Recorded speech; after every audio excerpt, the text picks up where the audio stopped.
말씀으로 함께 나아갑니다.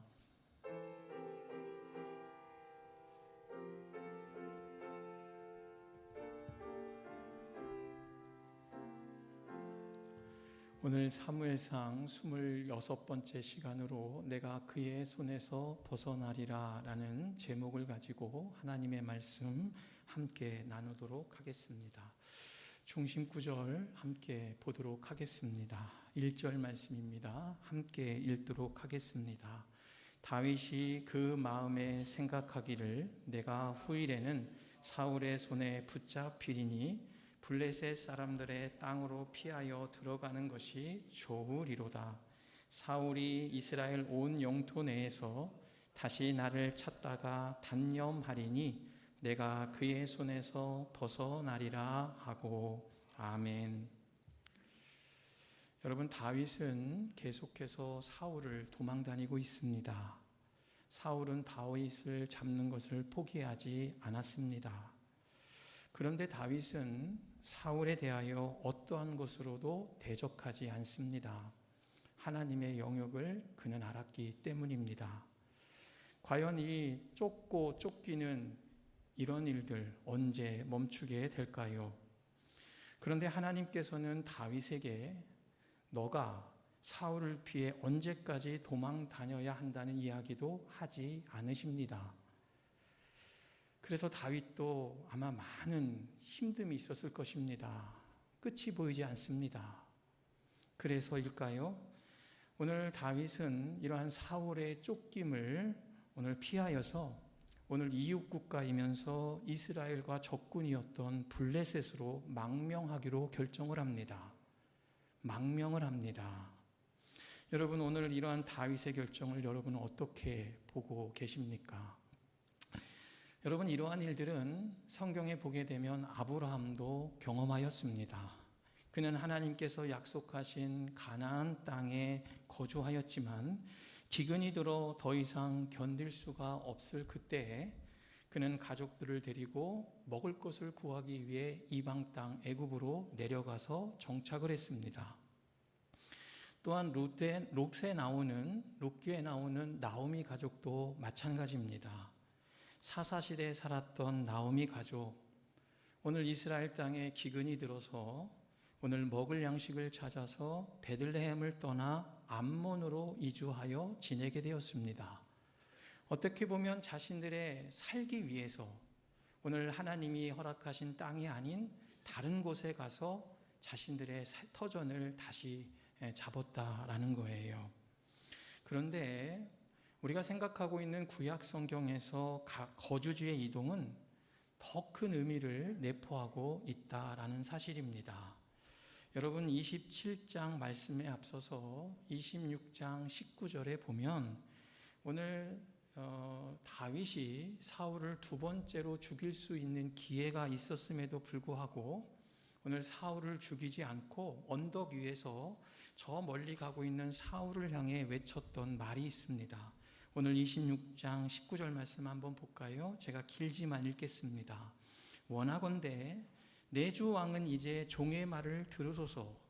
만일 왕을 충동시켜 나를 해하려 하는 이가 여호와시면 여호와께서는 제물을 받으시기를 원하나이다마는 만일 사람들이면 그들이 여호와 앞에 저주를 받으리니 이는 그들이 이르기를 너는 가서 다른 신들을 섬기라 하고 오늘 나를 쫓아내어 여호와의 기업에 참여하지 못하게 함이니이다. 아멘. 여러분, 무슨 말입니까?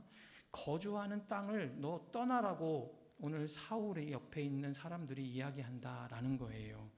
그래서 지금 거주하는 땅을 떠난다는 것은 오늘 다른 신들을 섬긴다는 의미이고 오늘 하나님께서 각각에게 주신 약속의 유업에서 쫓겨난다는 의미도 구약에서는 포함하고 있다라는 것입니다. 그래서 오늘 다윗이 이런 사울을 피해서 블레셋 땅으로 들어간다는 것은 오늘 블레셋이 섬기는 신을 섬겨야 한다는 의미도 포함하는 것이고 오늘 자신에게 주신 하나님의 약속, 하나님의 유업까지도 내려놓는 결단이 되었다라는 것입니다. 특별히 다윗이 오늘 망명한 블레셋, 여러분 어떠한 곳입니까? 그 나라는 이스라엘 민족과 대적 관계였습니다. 때문에 사울에 이어 오늘 우리가 잘 알고 있는 사무엘에게 이스라엘의 2대 왕으로 이제 기름을 부음 받은 다윗이었지만, 이제 그는 자신의 민족인 이스라엘과 적군이 되는 오늘 블레셋으로 오늘 망명을 가게 되었다라는 것입니다. 여러분, 이래서일까요? 다윗은 이러한 결정을 하고 오늘 블레셋으로 망명을 갑니다. 그러자 오늘 사울은 더 이상 다윗을 쫓지 않습니다. 오늘 4절 말씀 한번 볼까요? 다윗이 가드에 도망한 것을 어떤 사람이 사울에게 전하매 사울이 다시는 그를 수색하지 아니하니라 라고 말합니다.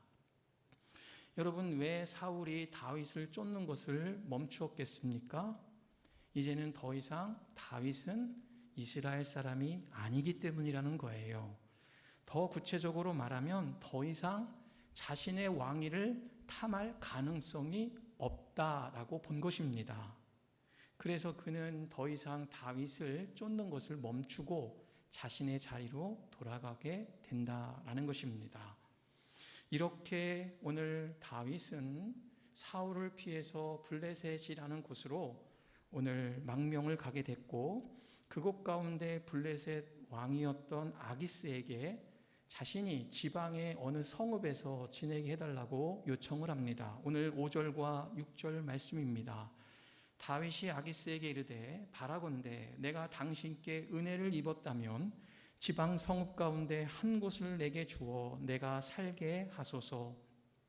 당신의 종이 어찌 당신과 함께 왕도에 살리까 하니 아기스가 그날에 시글락을 그에게 주었으므로 시글락이 오늘까지 유다 왕에게 속하니라. 아멘.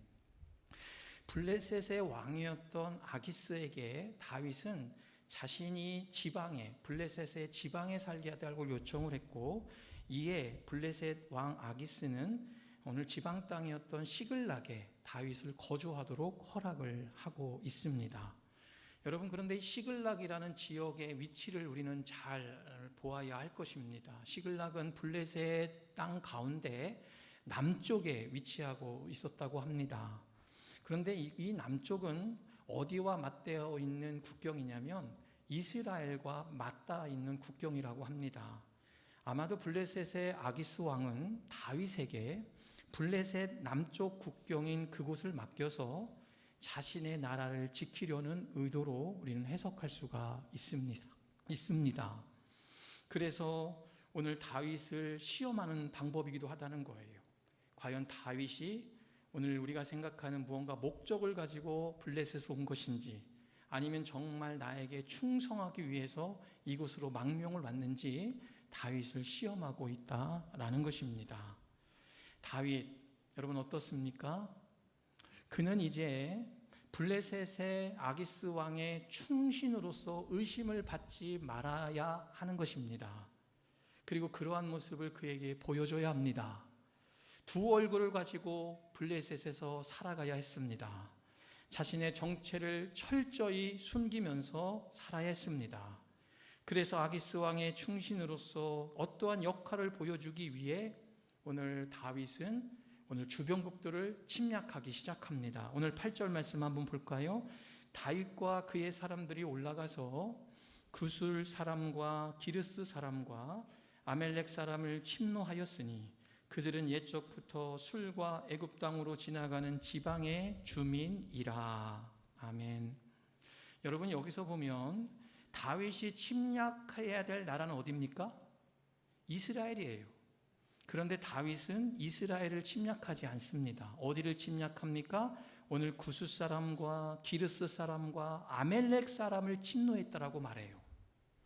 다윗이 침노해서 오늘 아기스 왕에게 오늘 자신이 전쟁에서 가져온 물건을 드려야 할 그 국가는 이스라엘이었는데 다윗은 자신의 조국을 치지 않습니다.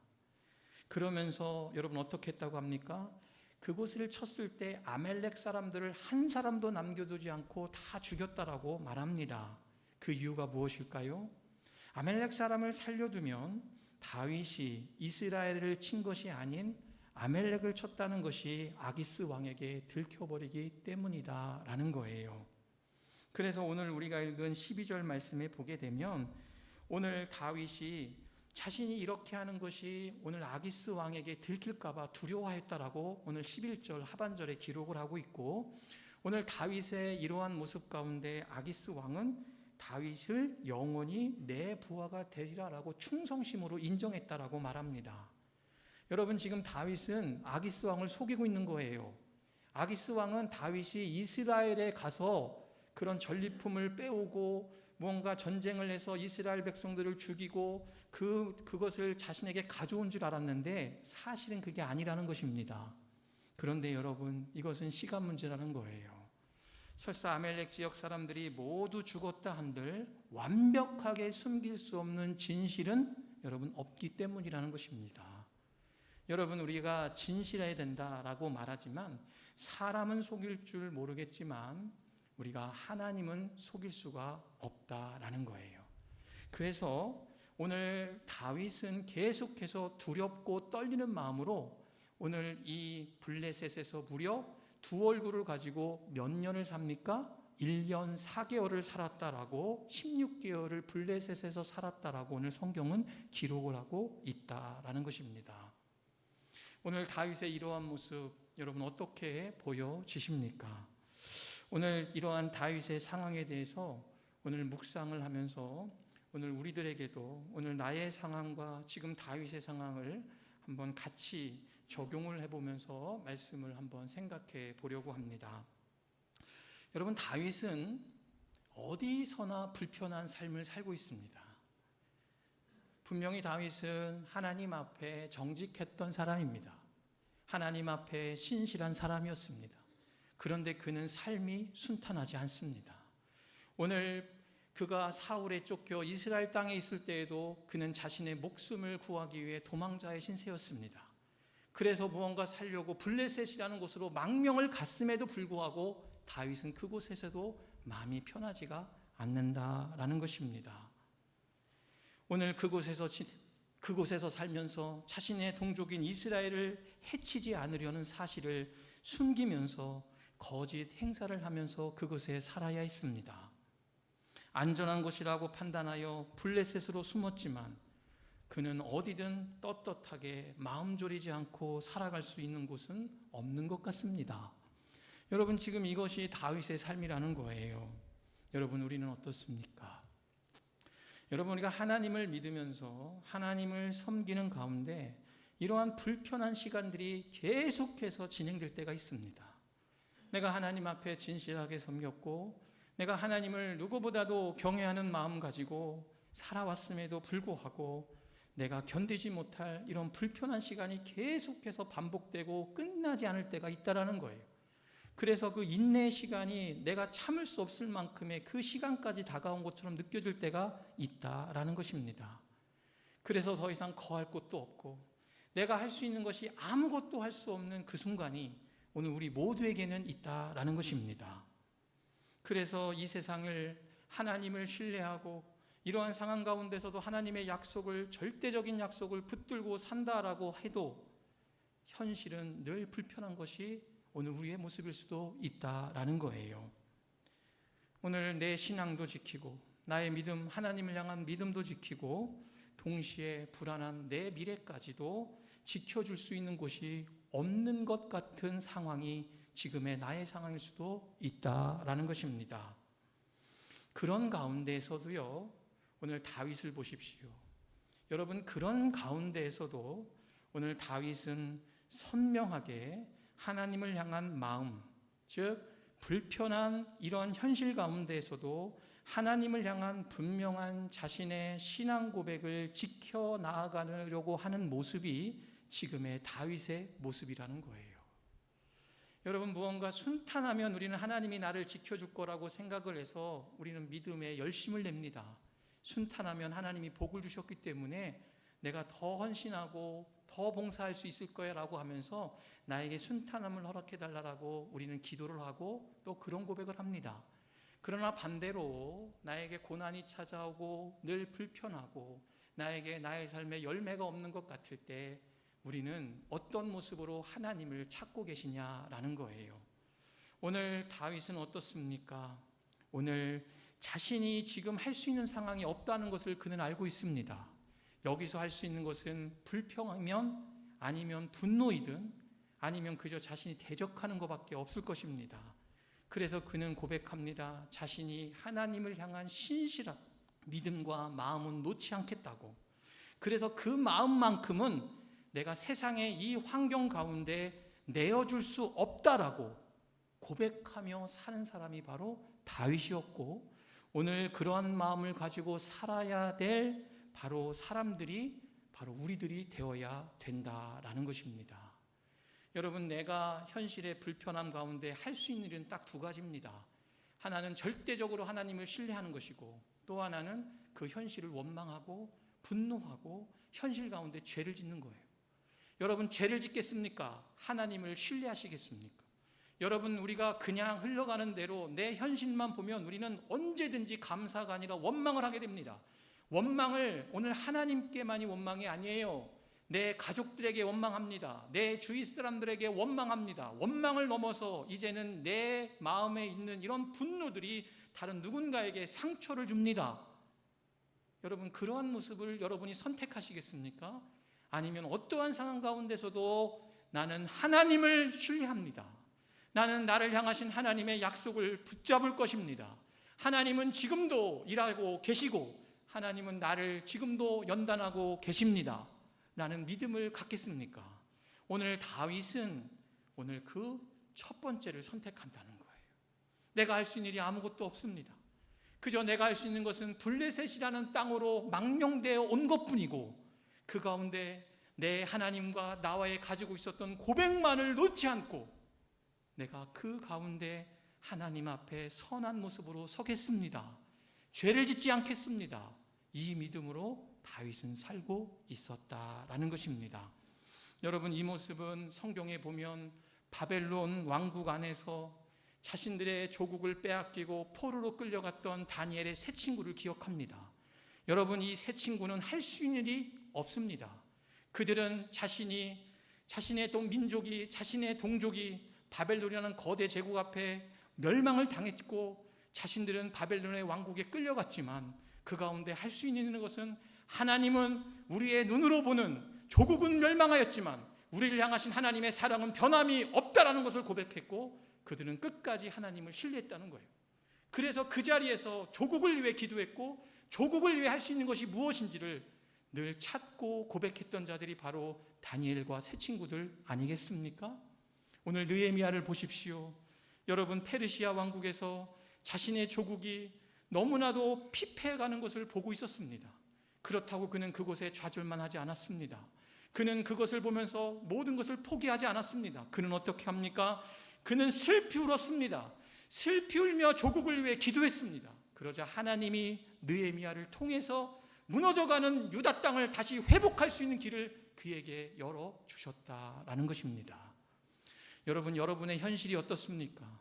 여러분의 현실이 아무리 막혀있는 것 같고 캄캄하다 할지라도 여러분이 하나님을 신뢰하고, 지금도 하나님은 이런 현실 앞에서도 자신의 계획들을 이루고 계시고 말씀하고 계시고 이끌고 계시다는 믿음을 가지며 살아가실 수 있는 우리 모든 믿음의 자녀들이 되시기를 바랍니다. 박무순 권사님이라는 분이 계십니다. 연세가 97세입니다. 박무순 권사님이 우리 김금들 권사님께 전화를 합니다. 우리 권사님들 가운데 박무순 권사님을 방문해서 이렇게 다과를 걸어놓고 오셨다는 이야기도 제가 전해 듣게 되었습니다. 감사합니다. 박무순 권사님이 김금들 권사님에게 이런 말씀을 했다고 합니다. 교회를 가고 싶고 자녀들이 오면 함께 교회를 가고 싶은데 자녀들이 먼저 와서 혼자는 교회 못 가게 되었네요. 목사님이 와서 우리 집에 와서 예배도 드렸으면 좋겠고, 내가 교회는 나아가지 못하지만 하나님께 드릴 예물을 준비해 놨습니다. 이런 이야기를 김군들 권사님께 통화로 말씀을 했다고 합니다. 그래서 시간이 되시면 주일에 오셔서 같이 예배드리면 안 되겠습니까? 라는 이야기를 하셨다는 말씀을 들었습니다.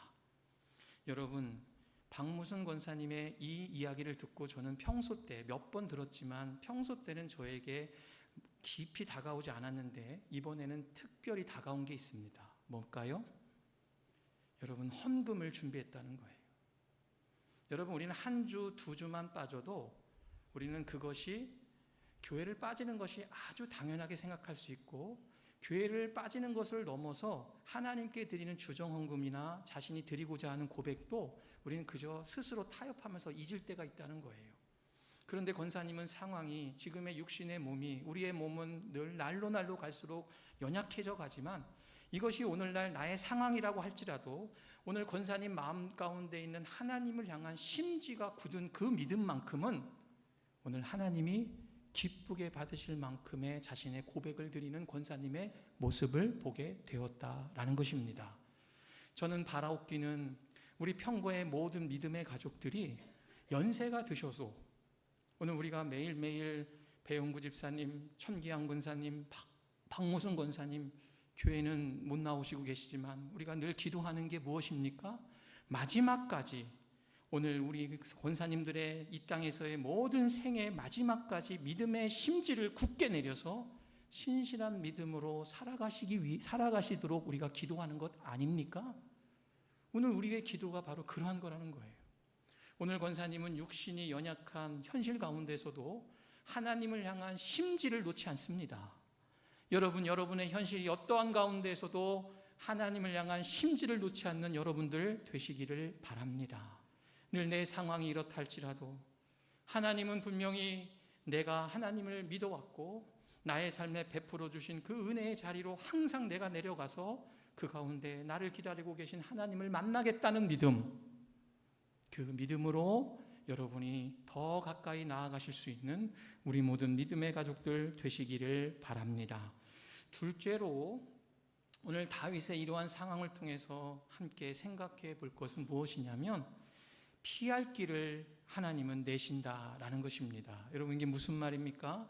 하나님께서는 지금 다윗의 상황에 대해서 오늘 뚜렷하게 말씀하지 않습니다. 내가 너를 지켜줄 것이다, 내가 너와 함께 할 것이다 라고도 이야기하지 않습니다. 그러나 여러분 어떻습니까? 다윗이 오늘 아기스 왕을 그런 눈을 피해서 이스라엘이 아닌 아멜렉을 치는 가운데서도 하나님은 다윗과 함께 해주셨습니다. 다윗이 거짓으로 블레셋 왕을 섬겼지만 오늘 블레셋 왕 아기스에게 호의를 받도록 하나님은 인도해 주셨다라는 것입니다. 여러분, 이것은 무엇입니까? 하나님께서 믿음을 지키려 안간힘을 쓰며 살아가려고 하는 당신의 백성들에게는 늘 하나님이 피할 길을 예비해 주신다라는 것입니다. 여러분, 완벽한 믿음은 우리가 될 수 없습니다. 인내하기 어려워할 수도 있습니다. 그러나 그러한 상황 가운데서도 하나님은 당신의 백성들의 삶에 영원토록 함께 하시면서 마지막까지 그 길을 마칠 수 있도록 이끌어 주시는 분이다라는 것입니다. 눈에 보이지 않고 들리지 않고 내 눈에 확인되지 않아도 지금도 하나님은 나를 위해 일하고 계십니다. 여러분, 다윗도 마찬가지라 거예요. 여러분, 저의 삶도 그렇습니다. 어떠한 경우에서라도 하나님 앞에 선 진실함을 가지고 살아가야 함을 알고 저는 고백을 하지만 그렇지 못할 때가 많음을 저도 스스로 고백합니다. 인내와 오래 참음을 가지고 그것을 마음에 두고 살아가야 함에도 불구하고 그 자리에 다른 누군가를 향한 원망, 다른 누군가를 향해서 짜증내고 신경질내고 비난하고 시기하고, 여러분, 이러한 모습이 저의 모습이라는 거예요. 저도 그러한 모습이 저에게 있습니다. 그래서 그런 일을 하고 나서 후회합니다. 이게 계속해서 반복됩니다. 그래서 저 자신에 대한 실망감을 가지고 무기력함으로 살아갈 때가 참 많이 있습니다. 그러나 여러분, 저는 믿습니다. 무엇을 믿냐면 이전보다 저 자신이 성장하고 있음을 말입니다. 이는 하나님이 나를 놓지 않으시고 당신의 사랑 안에서 나를 성장시키고 계심을 저는 고백한다는 거예요. 여러분, 내가 아무리 부족한 모습이라 할지라도 하나님은 여러분들이 하나님 앞에 서 있기만 한다면, 내가 하는 것이 하나님이 기뻐하는 모습이 아니라는 것을 인정한다면, 나는 하나님이 지금도 나를 바꾸고 계시고 성장하고 계시다라는 거예요. 그런데 우리는 지금도 내가 하는 것이 하나님이 없는 것처럼 행동합니다. 하나님이 계시면 감히 그렇게 할 수 없는 일을 하면서 교회 목사다, 장로다, 권사다, 안수집사다, 집사다라고 말합니다. 하나님이 계시면 그렇게 할 수 없는 행동을 하면서도 깨닫지를 못해요. 하지만 오늘 장로님으로서, 목사로서 살면서 때로는 인간의 연약한 모습, 내 안에 불쑥불쑥 나오는 여러 가지의 못된 죄악의 모습이 나온다 할지라도 분명 하나님이 원하시지 않는 모습이지만, 하나님, 이 모습 저도 어찌할 수 없습니다. 제가 하나님께로 가까이 가고 싶은데 이것이 저의 걸림돌이 됩니다. 주님, 이거 저 걸림돌 없애주시면 안 됩니까? 오늘도 제 자신이 너무 괴롭습니다. 이러면서 제가 목사입니까? 이러면서 제가 장로입니까? 이러면서 제가 권사입니까? 제가 이러면서 어떻게 저희 자녀들에게 믿음의 목사라고 이야기할 수 있겠습니까? 라고 하나님 앞에서 안간힘을 쓰며 붙들려고 하는 사람에게 하나님은 내가 알지 못하는 방법으로 나를 성장시키고 계시다는 사실을 여러분 꼭 기억하시기를 바랍니다. 여러분, 다윗이 내가 그 손에서 벗어나리라 하고 사울을 벗어나고 망령한 블레셋 땅이 있습니다. 여러분, 오늘 나에게 블레셋 땅은 어디입니까? 여러분에게 블레셋 땅은 어디냐라고 질문을 드립니다. 저는 고백합니다. 그것은 내가 살아가야 할 나의 평범한 일상의 삶은 아닐까요? 이제 이만하면 됐지. 이제는 내가 내 일상 가운데 이렇게 힘들게 살았고, 내 평생 이렇게 어려움 가지고 살았고, 왜 나에게 육신의 아픔도 있지만 이런 육신의 아픔 가운데서도 내가 이렇게 이겨내며 살아왔고, 나는 왜 이렇게 많은 것을 풀리지 않는 인생길 같고, 무언가 다른 사람들보다 뒤처지는 것 같고, 내 내 손에는 잡혀지는 것이 없는 것 같은 이런 모습만이 왜 눈앞에 계속해서 펼쳐질까? 이제는 평안만이 와야 되는 것 아닙니까? 이렇게 살았으면 이제는 평안만이 와야 되는 것 아닙니까? 라고 기대하며 살았지만 현실은 더 큰 유혹이 나를 기다리고 있습니다. 더 큰 절망이 나를 기다리고 있습니다. 동료들의 상처가 나를 기다리고 있습니다. 가족들의 상처가 나를 기다리고 있습니다. 분노가 나를 더욱 힘들게 하고 옥죄이는 것 같습니다. 이제 나의 한계에 맞다. 이제는 더 이상 내가 아무것도 할 수 없습니다. 라고 한 그 순간, 오늘 나보다 나를 더 잘 알고 계신 하나님, 나의 모든 것을 알고 계신 하나님께서 그곳에서 나를 건져내어 주시며 피할 곳을 허락해 주시고 가장 선하고 가장 완전한 믿음의 길로 인도해 주실 줄 믿고 나아가는 우리 모든 성도님들 되시기를 바랍니다. 그래서 오늘 내가 그의 손에서 벗어나지만, 오늘 내가 그의 손에서 벗어나서 블레셋이란 땅에 일상의 삶을 살지만 내가 거할 곳은 어디입니까? 바로 하나님의 품이라는 거예요. 내가 피해서 간 그곳도 편안하지 않습니다. 내가 온전한 평안함을 누릴 수 있는 것은 영원한 하나님의 품과 하나님의 사랑이라는 사실을 꼭 기억하시기를 바랍니다. 더 이상의 죄와 절망의 잔이가 아니라 하나님께서 나를 위해 예비해 놓으시고 준비해 주시고 초청하여 주시는 그 하나님의 품, 그곳으로 인도함 받으시는 복된 삶을 살아가는 우리 모든 믿음의 가족들 되시기를 주의 이름으로 간절히 축원합니다. 아멘.